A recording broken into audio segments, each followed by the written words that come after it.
Hello boys, कैसे हैं आप। नमस्कार। इंडियन पब्लिक एडेड कॉलेज की ऑनलाइन क्लासेस में आप सबका स्वागत है।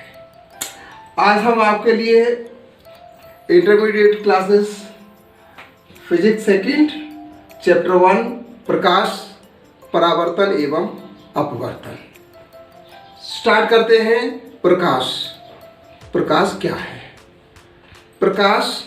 प्रकाश एक प्रकार की ऊर्जा, बहुत पहले से ये बताते चले आए प्रकाश क्या है। प्रकाश एक प्रकार की ऊर्जा है। प्रकाश एक प्रकार की ऊर्जा है जिसकी सहायता से वस्तुएं दिखाई देती हैं। कैसे दिखाई देती हैं? प्रकाश, ठीक है, प्रकाश एक प्रकार की ऊर्जा है जो हमारी आँख के रेटिना में उपस्थित कोशिकाओं में संवेदना उत्पन्न करती है। इस संवेदना के द्वारा ही हमें वस्तुएं दिखाई देती हैं, अर्थात प्रकाश की सहायता से हमें वस्तुएं दिखाई देती हैं। प्रकाश के गुण, प्रॉपर्टीज। मैं समझता हूं कि आप कॉपी और पेन लेकर के नहीं बैठे होंगे। ऑनलाइन क्लासेस में आप हमेशा याद रखिए, कॉपी और पेन साथ लेकर के बैठिए ताकि कोई भी नोट्स हम आपको दें तो उसे आप नोट करने से पीछे ना रहें। प्रकाश के गुण ये आपको खुद करने हैं, मैं बताते जा रहा हूँ। प्रकाश के गुण में सबसे पहला प्रकाश का गुण है प्रकाश सीधी रेखा में चलता है। ये कभी ऐसा नहीं है कि टेढ़ी मेढ़ी या जिगजैग रेखा में चलता है। नंबर 2, प्रकाश के लिए किसी माध्यम की आवश्यकता नहीं होती। प्रकाश बिना किसी माध्यम के भी गमन कर सकता है। नंबर 3, प्रकाश दृश्य प्रकाश स्पेक्ट्रम उत्पन्न करता है, मतलब प्रकाश 7 रंगों में विभाजित हो जाता है। नेक्स्ट, प्रकाश दृश्य प्रकाश की जो वेवलेंथ है वो 3900 एंगस्ट्रॉम से 7900 एंगस्ट्रॉम तक होती है। प्रकाश विद्युत चुंबकीय तरंगों से मिलकर बना होता है। प्रकाश विवर्तन, व्यतिकरण, ध्रुवण जैसी घटनाएं उत्पन्न करता है। प्रकाश द्वैत प्रकृति उत्पन्न करता है, यानी तरंग प्रकृति और कण प्रकृति भी उत्पन्न करता है। इसी तरह से और भी प्रकाश की ये प्रॉपर्टीज आपको लिखनी है। नेक्स्ट, प्रकाश का परावर्तन। प्रकाश का परावर्तन क्या है? परावर्तन मीन्स किसी चीज़ से टकरा करके लौटना। जैसे कोई चलती हुई बस किसी अवरोध से टकरा करके वापस हो जाए या किसी दूसरी दिशा में चली जाती है तो इसे कहते हैं टकरा करके लौटना। इसी तरह से प्रकाश किसी चिकने तल से टकरा करके किसी दूसरी दिशा में चला जाता है तो इसे प्रकाश का परावर्तन कहते हैं। जैसे प्रकाश की किरण ए बी चिकने तल से टकरा करके बीसी दिशा में लौट जाती है तो इसे प्रकाश का परावर्तन कहते हैं। आने वाली किरण को आपतित किरण और टकरा करके लौटने वाली किरण को परावर्तित किरण।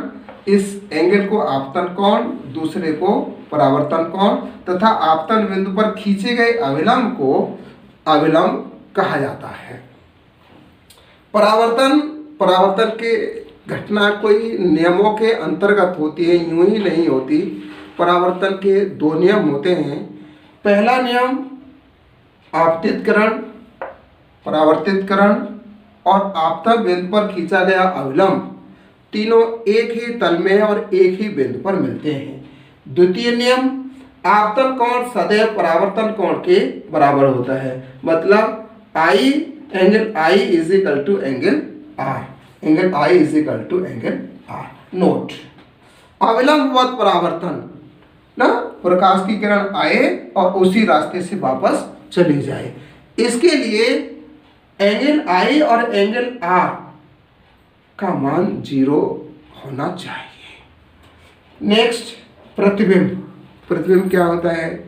आप लोग सभी रोज सुबह नहाने के बाद अपने चेहरे को शीशे में देखते हैं, बाल बनाते होंगे, तो जो चेहरा आपको शीशे में दिख रहा है वो आपको अपना प्रतिबिंब दिख रहा है।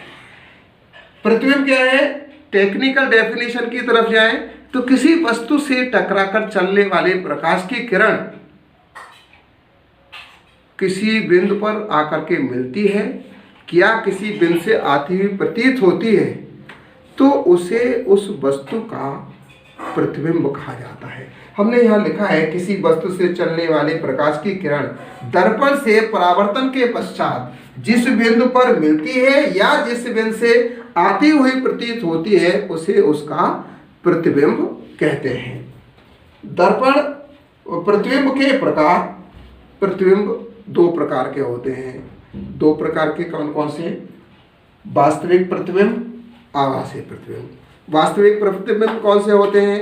वे प्रतिबिंब जिनमें दर्पण से परावर्तन के पश्चात प्रकाश की किरणें जिस बिंदु पर चलकर मिलती हैं उसे उस वस्तु का वास्तविक प्रतिबिंब कहते हैं, और जहां से आती हुई प्रतीत होती हैं उसे उस वस्तु का आभासी प्रतिबिंब कहते हैं। अर्थात वास्तविक प्रतिबिंब को पर्दे पर लिया जा सकता है और आभासी प्रतिबिंब को पर्दे पर नहीं लिया जा सकता है।